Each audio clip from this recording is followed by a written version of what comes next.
Pushkin. We spend hours deciding what to buy, but there's a split-second decision that can make or break a sale. Do you have the trust to hit buy now? Agentic commerce is testing that moment more than ever. And that's where PayPal comes in. With 25 years of checkouts, 400 million consumer accounts globally, and the benefit of purchase and seller protection, all of which make sure wherever a purchase starts, it ends with trust. Built for payments, growth, and agentic. PayPal Open, built for all business. Visit paypalopen.com. Purchase and seller protections on eligible transactions only. Terms apply. See paypal.com/risk-management for details. Liberty was never just a word. It has guided every American endeavor for the past 250 years. And now it takes form in a new way.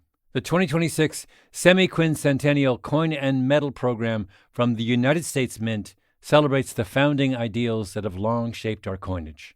Available 1 year only, this historic collection features new coin designs, limited edition releases, and reissues. Shop new official coins at usmint.gov/semiq. That's usmint.gov/SEMIQ. Whatever your goal, trade, show, giveaways, client gifts, or team gear, 4imprint has the promo products to match. With thousands of options, from apparel and drinkware to tech and totes, it's easy to find the right fit for your brand and budget, with standout choices at every price point.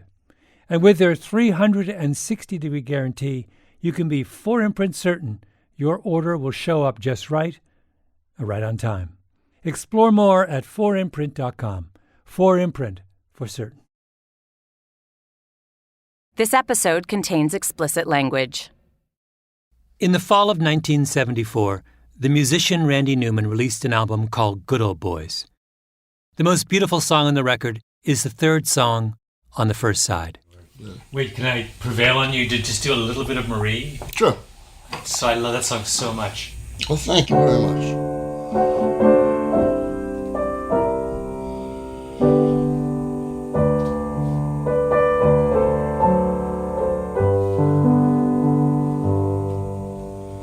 You look like a princess the night we met. With your hair piled up high, I will never forget. My name is Malcolm Gladwell. You're listening to Revisionist History, my podcast about things overlooked and misunderstood. This episode is about Randy Newman's Good Old Boys, one of the most remarkable albums of its era. I listened to it for the first time years ago. But then I happened to listen to it again very recently and realized that Good Old Boys is not an album you can hear just once and hope to do it justice. Because it's not just remarkable, it's unsettling. I don't think an album like this could be made today. And by the end of this episode, I suspect you'll agree with me. I decided to go to California, sit down with Randy Newman, and create a listener's guide to one of the most perplexing works of music that I have ever encountered. I'm drunk right now, baby, but I've got to be. I never could tell you what you mean to me. I loved you the first time I saw you, and I always will love you, Marie. Newman is in his 70s, still writing music. Tall and slightly intimidating. He's Hollywood royalty. His uncle Alfred was a composer who was nominated for an Academy Award 44 times, won 9 times. Newman has had a second career writing for the movies as well, like You've Got a Friend in Me for Toy Story. Newman is unusual among songwriters because he writes in character. And the narrator of Good Old Boys is a creation of Newman's. He's called Johnny Cutler, a steel worker from Birmingham, Alabama, 30 years old. The song Marie is about Johnny Cutler coming home late after a night out with the boys and gazing, love-struck, at his sleeping wife. I like the idea very much about being inarticulate without, that's not the right word, inarticulate, but being unable to have the words unless you drink something. You know, I can't say this to you, and maybe to lack the ability to say those kind of words. But the fact that he has been drinking and you realize he can only say what he's saying because he's drunk and because she's asleep. Yeah. That helps right? too, yeah. But that makes me, humanizes him and even more. I sort of feel so sorry. He certainly loves her. I mean, it would seem that isn't drink, but it might be. Mm-hmm. Is this a good guy? And my answer to that is, I don't know. I mean, I'm suspicious of this, I'm drunk right now, baby, but maybe when I'm awake, I might knock the shit out of you sometime. Randy Newman wrote Marie. He created Johnny Cutler. He dreamt up a beautiful love song for him, but he doesn't know if he understands him or even if he likes him. As if Johnny Cutler came from his imagination, but is now somehow independent of it. It makes you wonder, who's in charge of this song? Sometimes I'm crazy, but I guess you know. And I'm weak and I'm lazy and I hurt you so. And I never listen to a word you say. When you come to me in trouble, darling, I just turn away. But I love you, and I loved you the first time I saw you. And I always will love you, Marie. The story behind Good Old Boys begins with a man named Lester Maddox. Maddox was governor of Georgia from 1967 to 1971. Now he's mostly forgotten, but in his day, he was notorious. I think you're supposed to act for real. I don't look at myself as one of the very smart people. So I try to act like Lester Maddox, like inside I feel and think and believe. Maddox grew up in the Depression in Atlanta. His father was an alcoholic. My dad never made hardly any money. Times we didn't even have a bathroom in the house. We had 4 rooms and a bath rather than 4 rooms and a bath. And we didn't have electricity. Maddox dropped out of high school, got a job as a steel worker to help support his 5 younger siblings, married his childhood sweetheart, Virginia, and after the war, he started a diner near Georgia Tech. The house specialty was skillet fried chicken. He called his place the Pickrick. So I wanted a name no one else had. And I came on the name upon the name Pickwick. And I found out that really that Wick doesn't mean anything except what you know it to be, Wick. That's what Webster will even tell you that, Wick. And someone had already used the name Pickwick in England. So I couldn't use that. So it was about 3 o'clock one morning. I'd been working on it for weeks. Maddox was one of those people who you can't do a cartoon version of because he already looks like a cartoon version of himself. He's skinny, with an oversized head, bald dome, black plastic glasses, always in a black suit, moves with a kind of loose-limbed floppiness, like a clown. There are so many oral history interviews with Lester Maddox floating around the state of Georgia that he must have spent as many hours reminiscing about his time as governor as he actually spent serving as governor. The man liked to talk. See, to pick means to facetiously, to pick out, to choose, to select. And rick means to pile up, to heap, or to mass. So I named my restaurant Pick Rick and said if you'd picnic at the Pick Rick and pick it out, we would rick it up. And we did, and that's why it was named Pick Rick. I've never heard anything else being named Pick Rick. Maddox advertised the Pick Rick in the Saturday edition of the Atlanta Journal, in a column with the title, Pick Rick Says.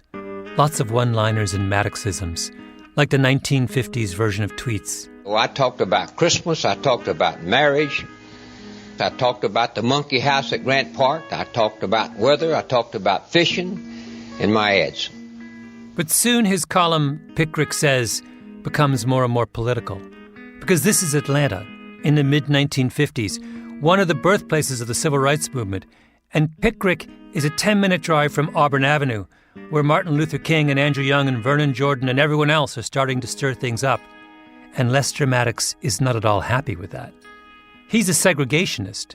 And the more strident Maddox gets in his weekly ads, the more popular Pickwick Says becomes. People start buying the Atlanta Journal on Saturday just to read what Maddox is up to. Maddox decides to run for mayor of Atlanta. He has no organization, no money. He drives himself around. And he loses, but the race is closer than you'd think. So he runs again and loses, and runs a third time and loses. But then the wave of desegregation protests hits Atlanta in the early 1960s. The public schools are integrated first, then the lunch counters, then the restaurants. And since the Pickwick restaurant does not admit black people, the civil rights protesters come knocking. Well, the first time I was about 4 whites and 3 blacks came in. And Virginia and I were about to eat our lunch on Saturday afternoon. They told me what they're going to do, and I told them you're not going to do any such things. What they were going to do was eat at Pickwick with the television cameras as witness. I said, you've never been here before, you just want to fuss and fight. So I grabbed 2 of them. I think one of them was John Lewis or Brown or somebody. And I just about had them out the door when they happened to remember they're supposed to lay down on the floor. If they hadn't thought about that, I'd had them both out. And they got on the floor, and I couldn't drag them, so I called my black employees out of the kitchen. And I said, these people are trying to destroy our business. They don't want to eat with us. They just want to create a problem. They got the television and radio and everyone with them. And I said, I'm going to give you $10 for each one of them you throw out in the next 30 seconds. Maddox's employees threw them out, but the protesters came back. This time Maddox met them at the door, with the television cameras rolling and a crowd starting to gather. My property, you know, I own this property. What did the You're court not going say? to ever eat here now. You want to close my business? What did the court say, Mr. Maddox? What did the I court said say? you're not going to ever eat here now. There's Maddox in front of the Pickwick with his black suit and bald head, protesters shouting, cameras all around. He's in heaven. I'll use axe handles, I'll use guns, I'll use paint, I'll use my fists, I'll use my customers, I'll use my employees, I'll use anything at my disposal. This property belongs to me, my wife, and my children. It doesn't belong to anybody else. I'll throw out a white one or a black one or a red-headed one or a bald-headed one. It doesn't make any difference. Maddox gets hauled into court because the Civil Rights Act has been passed and what he's doing is illegal. He's given a choice, integrate or shut his doors, and he decides to shut the Pickwick. One of the most popular and successful restaurants in Atlanta, the business that he has spent his lifetime building, that made him famous. And to every Southerner angry at the way the world is turning, he becomes a hero. A friend says to him, you know, maybe you should run for governor. And Maddox says, okay. And in 1966, he wins. A white nationalist in the hospitality business who came to public attention writing pithy, politically charged statements in a widely read media forum, runs against the political establishment and pulls off an upset victory. And by the way, it's a very close race. Maddox doesn't actually get as many votes as his opponent, but he wins when the election is thrown to the legislature. Oh, and a huge part of Maddox's rhetoric is how the media can't be trusted. He's constantly accusing newspapers of lying about him. In fact, in the corner of his official governor's portrait, there's a little table with a dead fish on it, wrapped in a copy of the Atlanta Journal. A white nationalist in the hospitality business who wrote pithy statements on a media platform runs against the political establishment, accuses the news media of running fake news about him, doesn't get as many votes as his opponent, and nonetheless takes over the highest executive office. I mean, when has that ever happened? Maddox serves 4 years, has to step down because of term limits. Jimmy Carter takes over as governor of Georgia, as the state, you might say, returns to its senses. And Maddox consoles himself with running for and winning the job of lieutenant governor. He is well on his way to obscurity. And then he gets a call from New York, from the Dick Cavett Show, the great late-night talk show of the 1970s. They want him as a guest. That's when we return. Liberty was never just a word. It has guided every American endeavor for the past 250 years. And now it takes form in a new way. The 2026 Semi-Quincentennial Coin and Medal Program from the United States Mint celebrates the founding ideals that have long shaped our coinage. Available 1 year only, this historic collection features new coin designs, limited edition releases, and reissues. Shop new official coins at usmint.gov/semiq. That's usmint.gov/SEMIQ. We spend hours researching products online and deciding what to buy, but there's a split-second decision that can make or break a sale. Do you have the trust to hit the Buy Now button? The way we discover and compare things is evolving, happening faster, and influenced by new forms of intelligent advice. But the underlying trust question doesn't go away. If anything, it's more important than ever. That's where PayPal comes in. For more than 25 years, they've been a trusted way to pay. And now PayPal can make the agentic era of commerce work for merchants, letting them maintain control of their brand, their customer relationships, so even as the way we shop changes, the moment that matters most still feels familiar and deeply dependable. Built for payments, growth, and agentic. PayPal Open, built for all business. Visit paypalopen.com to get started. Purchase and seller protections on eligible transactions only. Terms apply. See paypal.com/risk-management for details. This show is sponsored by BetterHelp. BetterHelp's 2026 State of Stigma report surveyed 2,000 Americans and revealed that 85% of Americans believe getting support is wise, yet 74% say society discourages people from doing so. This makes no sense, right? If you have a toothache, society doesn't discourage you from seeing a dentist. If your car breaks down, society doesn't discourage you from seeing a mechanic. If your heart is literally broken, as in not functioning, society doesn't discourage you from seeing a cardiologist. But if your spirit is broken, if you're struggling with some burden, society says you don't deserve help. I think it's time to end this self-defeating contradiction. Your spirit is not less worthy of our concern than your heart or your teeth or your car. Which brings me back to BetterHelp. BetterHelp has quality therapists. They work according to a strict code of conduct and are fully licensed in the U.S. Don't let stigma stand in the way of support. Start therapy with BetterHelp. Sign up and get 10% off at betterhelp.com/Gladwell. That's betterhelp.com/Gladwell. In America, you get food to eat. Won't have to run through the jungle and scuff up your feet. The first Randy Newman song I ever heard was Sail Away. You just sing about Jesus and drink wine all day. It's great to be an American. Sail Away is the title track of the album Randy Newman made right before he wrote Good Old Boys. I was a kid when I first heard it, and I had the same experience I would later have with Newman's other songs. I didn't get it at first. I'm not sure I even paid attention to the words.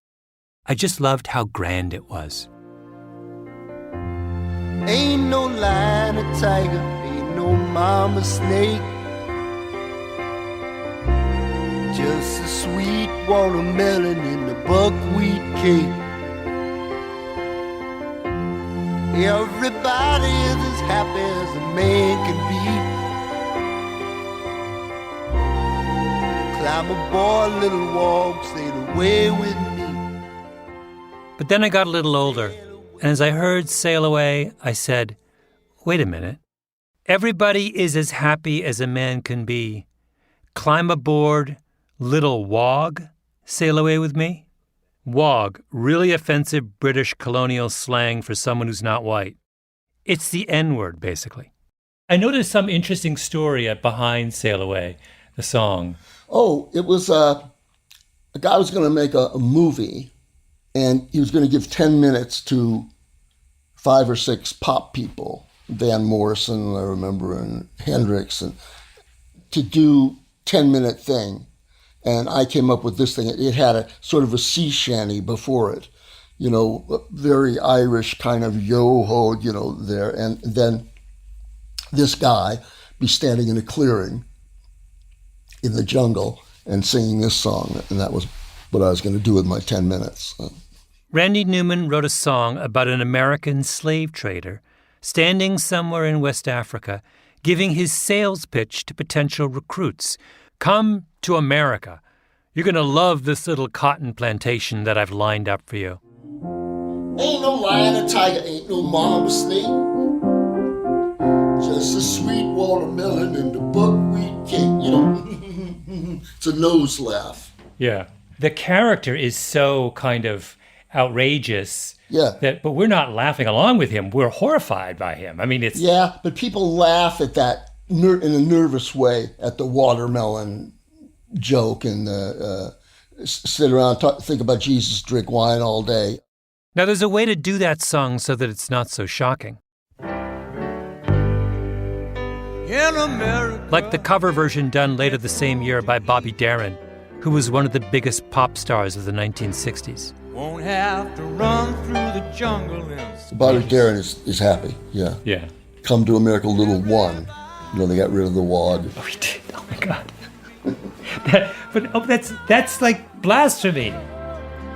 Climb aboard, little one, and sail away with me.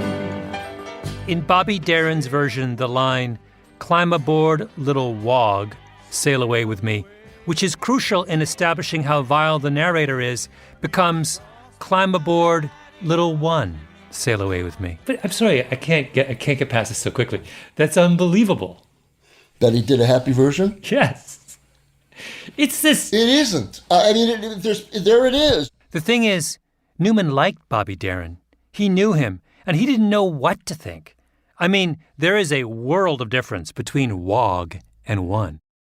Also, if I'm not mistaken, Bobby Darin substitutes the words mamba snake with mama snake. Ain't no lions and tigers and no nurturing mama snake. He was, I'd like to do that. And it's like, come to America, Coming to America. But this song is He's not a dumb guy either. This song is like it is a wallop. It is emotional wallop. It is a searing song about the darkest moment in America's past. It's a jaw drop. It's like springtime for Hitler in a way. Little one. I'm aboard, little one, come away with me. It just was so right. His showbiz instincts couldn't restrain himself. How did you feel when you first heard that version? I felt, oh my Jesus Christ, I heard that, and that was it. The original intention of Sail Away was to make the listener uncomfortable. Newman takes a familiar figure, a salesman, an entrepreneur, a patriot, and gives him a rollicking sea shanty. But then he forces you to acknowledge that underneath all that, there lurks a monster. Bobby Darin chickened out. He couldn't do it. He didn't want us to be uncomfortable, and so Wog became one, and Sail Away became a glorified nursery rhyme. I don't mean to single Bobby Darin out, because I think that most of us take the easy path in these situations too. But the particular genius of Randy Newman is that he won't do that. He can't. The Dick Cavett Show! So, it's 1970. Lester Maddox gets a call from Dick Cavett. Come on our show. He flies to New York. And who tunes in that night? Randy Newman. Ladies and gentlemen, Dick Cavett! Dick Cavett is a year into his legendary late-night show on ABC, up against Johnny Carson's Tonight Show. Cavett's show was like a highlight reel of the 1970s. He did the greatest ever interview with Jimi Hendrix. Groucho Marx was a regular. So was Muhammad Ali. He once had Salvador Dali on the same show as the legendary pitching great Satchel Paige. The famous debate between Gore Vidal and Norman Mailer? That was on Dick Cavett. Listen, we have a very good show tonight, and I want to move right into it. An excellent show, I think. I don't know. How do I know? I haven't seen it. It might be a big dud, for all I know. Why do people say that at the beginning of a show? Cavett looks like Paul Newman's baby brother. no more than 5'6", impish, big polka-dotted tie. His first guest is a woman named Alice Gray, an entomologist from the American Museum of Natural History. Cat-eye glasses, hair in a bun, who brings a box full of cockroaches to the set. What can we do about them? What can we learn about them? Are they our friends? No, they're not exactly our friends, but they are certainly our companions in all our all our doings. And I'm rather fond of them. They have a distinguished lineage. How many of us could meet our ancestors of 300 million years ago and recognize them? The cockroaches can. They go back that far? They go back that far. That's older than the dinosaurs. Twice as old as the dinosaurs, all the way back to the Coal Age. They were already recognizably cockroaches. That's it's always the people you don't like who are the last to leave, isn't it? How true. They'll be here long after we have quitted this earth, I'm sure. Cavett does a good 10 minutes on cockroaches. Are these your cockroaches or some of ours? The cockroach lady finally leaves the stage, and then... My next guest tonight is Governor Lester Maddox. Out comes Maddox, the gleaming bald head, the black suit. Governor Maddox, I still call you governor, don't I? Call me most anything you want to, everybody else does. Hip yourself, Dick. Have you ever followed bugs before? Just a few moments ago on your program, sir. That's the only time. That's the only time? God, I love Dick Cavett.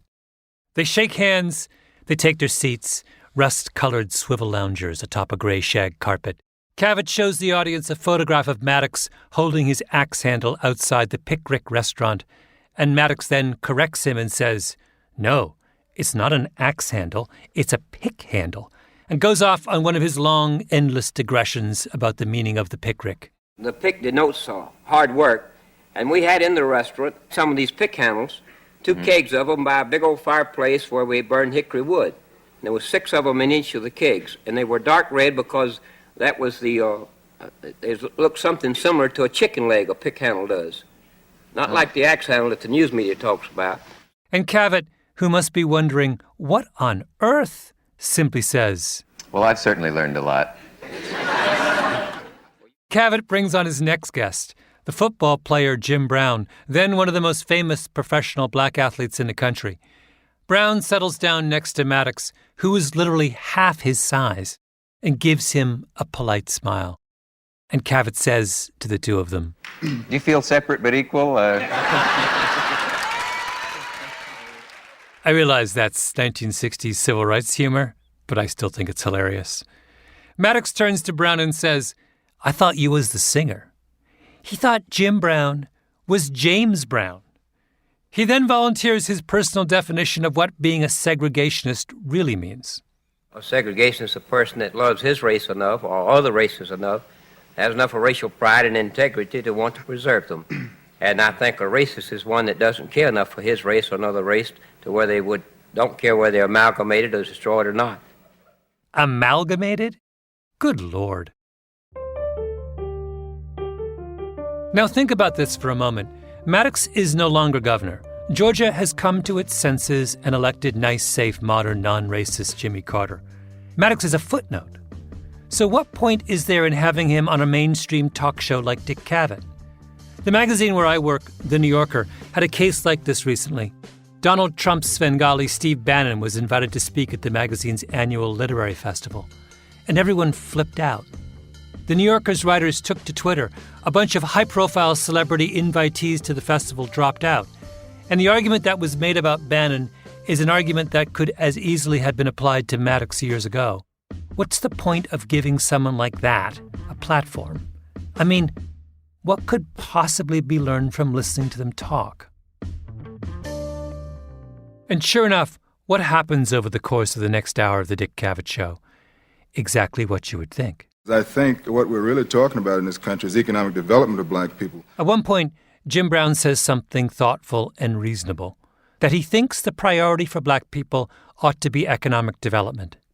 And Maddox jumps on him. Economic development of all people. Well, we're talking about underprivileged how come just people. black people? How come you just want to do it for black people? How come you don't want to do it for white people? I'll tell you why. Huh? I'll tell you why. How come you want to do it for everybody? How come you always black people? Why don't you talk about all people? Can I give you an answer? I think we understand the question. Yeah. Can I give you an answer? Do you mind? Oh, go ahead. If you're ready, I'll give you time. Okay, Governor. What I'm really saying is that there are some people that have suffered in this country, poor people generally, but let's say that we have various ethnic groups in this country that have attained a certain kind of equality. Black people are more or less, along with the Indians, on the last rung of the ladder. Can I finish, Governor? Boy. Can I finish? Okay, do you mind?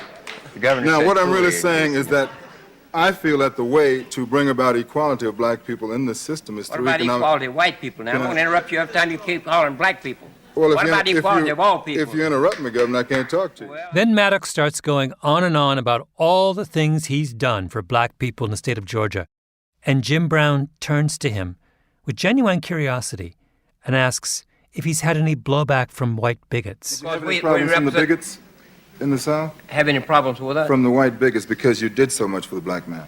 Which is kind of a great question.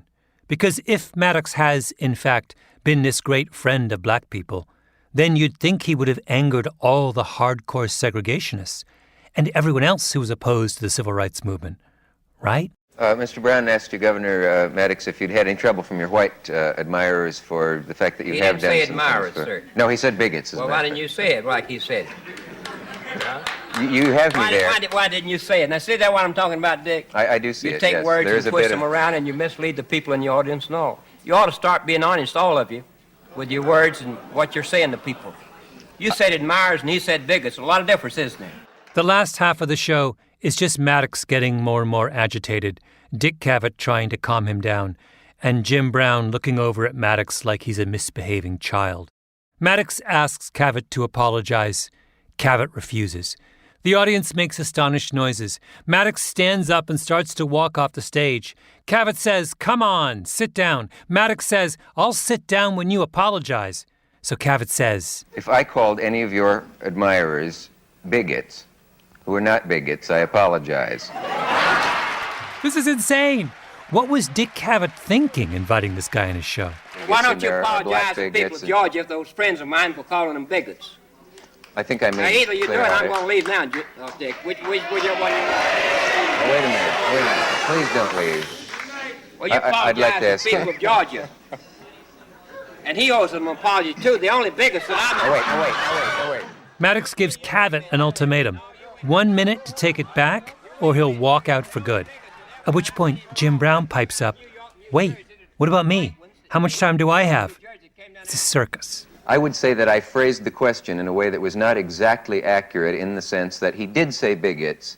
Have any white bigots been upset because you have done certain things for You the came blacks? back and said my admirers, and you haven't apologized yet, and you got 15 seconds. All right, now let me use those 15 seconds. I apologize for suggesting that a bigot would be the way of characterizing all of your admirers. Good night. Wait a minute. There's more time. Good night, sir. And Lester Maddox storms off the set. Oh, and I haven't even mentioned that the writer Truman Capote then shows up. He's then at the height of his celebrity, tiny, fastidious, wearing purple-tinted round sunglasses. You know, curiously enough, I had a cousin who lived in Atlanta that I once went to visit, and who took me to this restaurant that he ran that was called Pick-a-Rib or something like that. Well, it was called Pick-a-Rib, Nick-a-Rib, something. And he was always at the door with guns, to keep any sort of Negroes out of the restaurant. But I went there with this cousin of mine because it was near the campus, the college campus. And it wasn't bad, but it wasn't finger-licking good.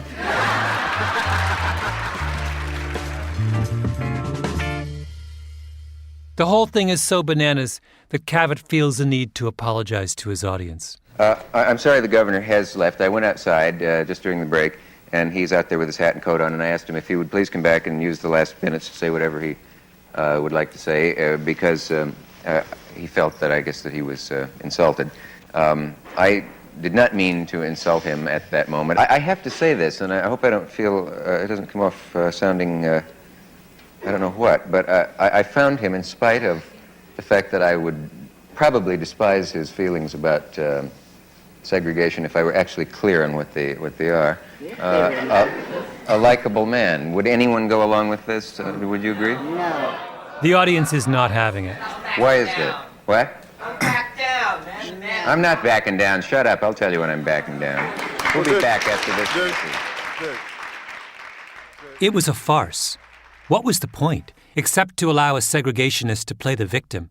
What good is there in giving someone like that a platform? Except Randy Newman was watching, whose imagination has a mind of its own. Liberty was never just a word. It has guided every American endeavor for the past 250 years. And now it takes form in a new way. The 2026 Semi-Quincentennial Coin and Medal Program from the United States Mint celebrates the founding ideals that have long shaped our coinage. Available 1 year only, this historic collection features new coin designs, limited edition releases, and reissues. Shop new official coins at usmint.gov/semiq. That's usmint.gov/SEMIQ. We spend hours researching products online and deciding what to buy, but there's a split-second decision that can make or break a sale. Do you have the trust to hit the Buy Now button? The way we discover and compare things is evolving, happening faster and influenced by new forms of intelligent advice. But the underlying trust question doesn't go away. If anything, it's more important than ever. That's where PayPal comes in. For more than 25 years, they've been a trusted way to pay. And now PayPal can make the agentic era of commerce work for merchants, letting them maintain control of their brand, their customer relationships. So even as the way we shop changes, the moment that matters most still feels familiar and deeply dependable. Built for payments, growth, and agentic. PayPal Open, built for all business. Visit paypalopen.com to get started. Purchase and seller protections on eligible transactions only. Terms apply. See paypal.com/risk-management for details. Whether you're planning a big event, launching a new campaign, or just stocking up on team gear, finding the right promotional products makes all the difference. That's why so many brands turn to 4imprint. They offer thousands of options, from on-trend apparel and premium drinkware to tech, totes, and giveaways, so you'll find the right fit for any audience, purpose, or budget. You can customize it all: your logo, your message, your look, and many items come with no setup charge to help you save. And if you're really watching the bottom line, you'll find standout choices at every price point so you can make a real impact while staying on budget. Plus, you'll get expert help, fast turnaround times, and their 360-degree guarantee so you can be 4imprint certain your order will arrive on time and look exactly right. Whatever your goal, 4imprint makes it easy to find your perfect promo match. Explore the possibilities today at 4imprint.com. 4imprint, for certain. So were you a regular Dick Cavett watcher in those years? Not that I recall. I was, but I would watch. If I was up, I'd watch it. Yeah. And I think I was usually up in those days.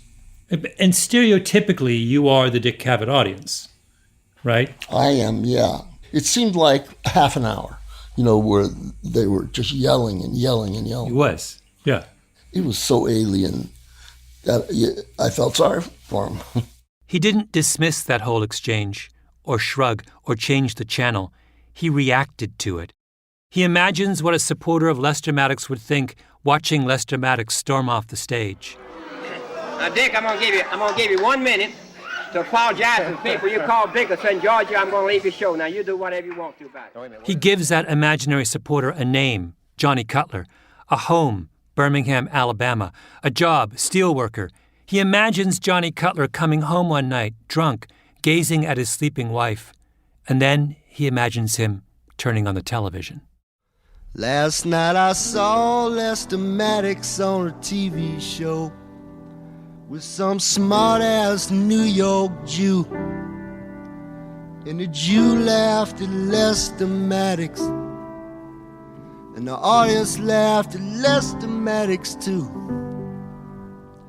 Well, it may be... Lester Maddox on a TV show, smart-ass New York Jew, that's good. Laughed at Lester Maddox, the audience laughed at Lester Maddox too. That's pretty good. It's pretty good. Yeah, that really is go clicker. That became the first song on Good Old Boys. It's called Rednecks. when I first heard that, I didn't know Lester Maddox was. Or Yeah. I didn't even know that it was.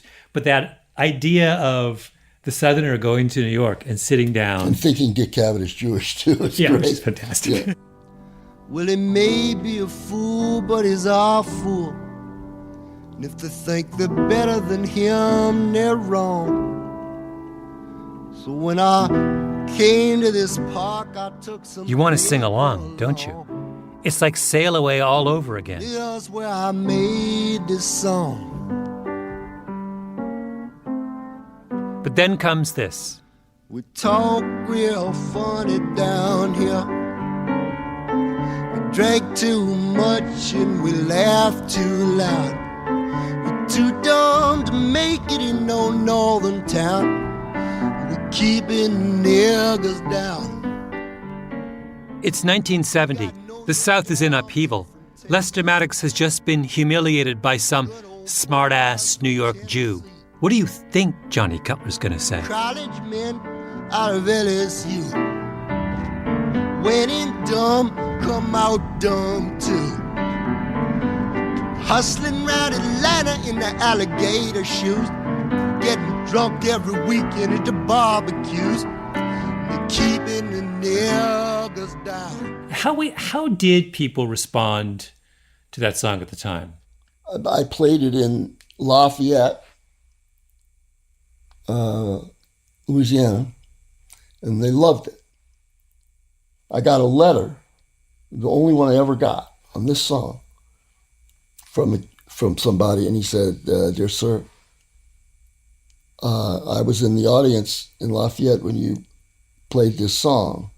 He's a black kid, and he said, "I don't know where you're coming from, but there I was, and I was enjoying the concert up to then, and all of a sudden I'm sitting in the middle of 1,500 white guys yelling, 'Rednecks, we're rednecks,' you know." And he said it made him very uncomfortable, and he wanted to let me know. We're rednecks, and we don't know our ass from a hole in the ground. We're rednecks. Southern audiences started yelling for it so they could sing along with the chorus. Was it taken over by, didn't become a kind of Southern anthem for a certain kind of, or did? When I thought that was happening, I stopped playing it, in the South. He had to stop singing it. Many radio stations wouldn't play it. And you definitely wouldn't hear that song on the radio today. It even feels strange to play it here. We've become, appropriately, uncomfortable with the N-word in almost any context. You can only play Rednecks now if you explain where it came from and who Johnny Cutler was. But you can't not play it just because it makes you feel uncomfortable. Because Johnny Cutler in Birmingham, Alabama in 1970 absolutely wanted to keep the niggers down. And we can't gloss over that fact if we're being honest. Oh, and by the way, Johnny Cutler wasn't done. Down here we too ignorant to realize that the North has set the nigger free. He then names every slum in every northern city. Put in a cage in Harlem and New York City. He's free to be put in a cage on the south side of Chicago and the west side. And he's free to be put in a cage in East St. Louis. And they put him in a cage in Huffing, Cleveland. And they put him in a cage in Philmont, San Francisco. And they put him in a cage in Lenox Hill in Boston. He says to all those smug northerners, when you drive with your windows up and your doors locked through the projects of your own inner cities, are you still sure you're better than me? You have to play that too. Because if you're going to be honest about who Lester Maddox really was, you have to be honest about his critics too. Did you ever hear from Lester Maddox? He sent me an axe handle. He didn't? Really? Yeah. Oh, that's fantastic. Yeah. From his store. He sold axe handles. Yeah, pick handles, as he would. Lester Maddox listened to a song about racial hatred, and he sent the man who wrote it a pick handle as a token of his gratitude.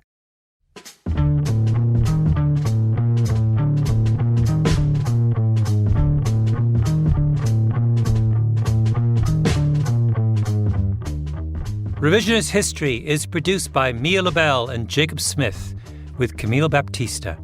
Our editor is Julia Barton. Flawn Williams is our engineer. Fact-checking by Beth Johnson. Original music by Luis Guerra. Special thanks to Carly Migliori, Heather Fain, Maggie Taylor, Maya Koenig, and Jacob Weisberg. Revisionist History is brought to you by Pushkin Industries. I'm Malcolm Gladwell. By the way, there's a great essay on this subject in the 2014 book, Let the Devil Speak by Stephen Hart. Hart writes that in Sail Away, Randy Newman showed one of America's greatest lies being crafted. In his next album, Newman would show how the lie soaked into America's bones.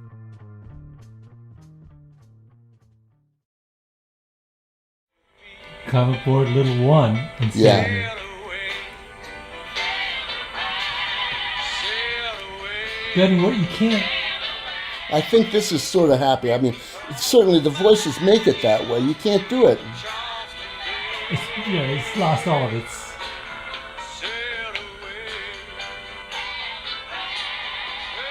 If you're not... I like that buckwheat cake. Like it's some kind of delicacy you're getting at this artisanal bakery.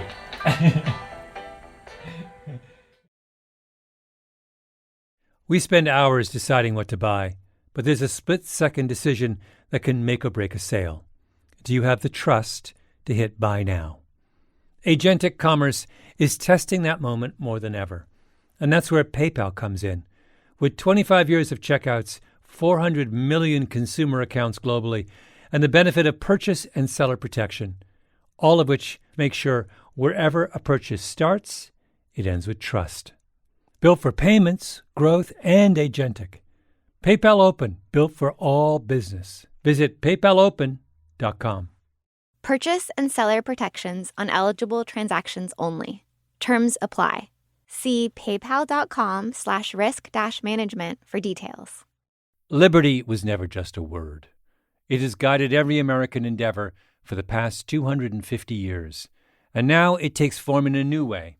The 2026 Semi-Quincentennial Coin and Medal Program from the United States Mint celebrates the founding ideals that have long shaped our coinage. Available 1 year only, this historic collection features new coin designs, limited edition releases, and reissues. Shop new official coins at usmint.gov/semiq. That's usmint.gov/SEMIQ. If you want all of your data in one place, if you want a single home for all of your entities, if you want to spend more time working and less time searching, you need the Intuit ERP. I know because I'm Damon John, and I run my growing business on Intuit Enterprise Suite, the AI-native ERP that's powerful, painless, and proven. Learn more at intuit.com/ERP.